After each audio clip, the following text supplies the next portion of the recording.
Lecture de la première lettre de Saint Jean. Je vous l'écris, petits enfants. Vos péchés vous sont remis à cause du nom de Jésus. Je vous l'écris, parents. Vous connaissez celui qui existe depuis le commencement. Je vous l'écris, jeunes gens. Vous avez vaincu le mauvais.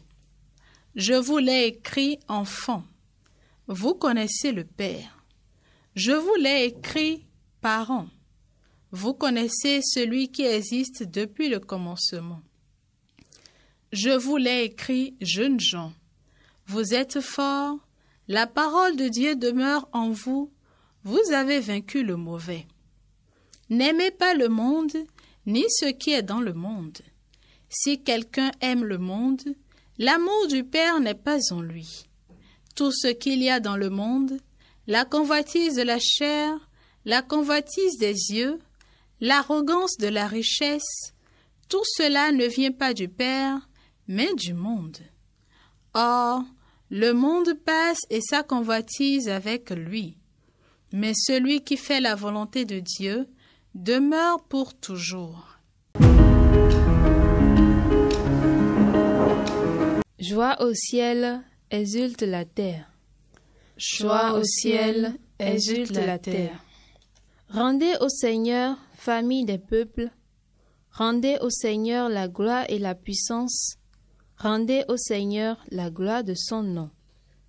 Joie au ciel, exulte la terre.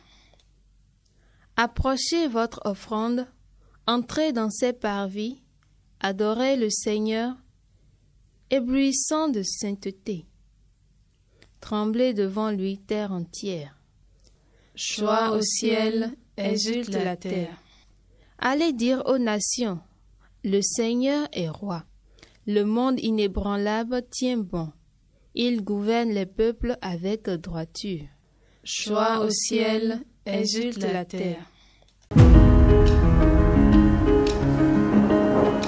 Évangile de Jésus-Christ selon saint Luc.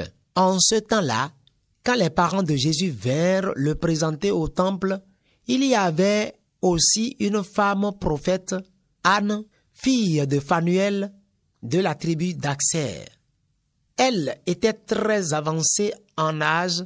Après 7 ans de mariage, demeurée veuve, elle était arrivée à l'âge de 84 ans. Elle ne s'éloignait pas du temple, servant Dieu jour et nuit dans le jeûne et la prière. Survenant à cette heure même, elle proclamait les louanges de Dieu et parlait de l'enfant à tous ceux qui attendaient la délivrance de Jérusalem. Lorsqu'ils eurent achevé tout ce que prescrivait la loi du Seigneur, ils retournèrent en Galilée, dans leur ville de Nazareth. L'enfant, lui, grandissait et se fortifiait, rempli de sagesse, et la grâce de Dieu était avec lui.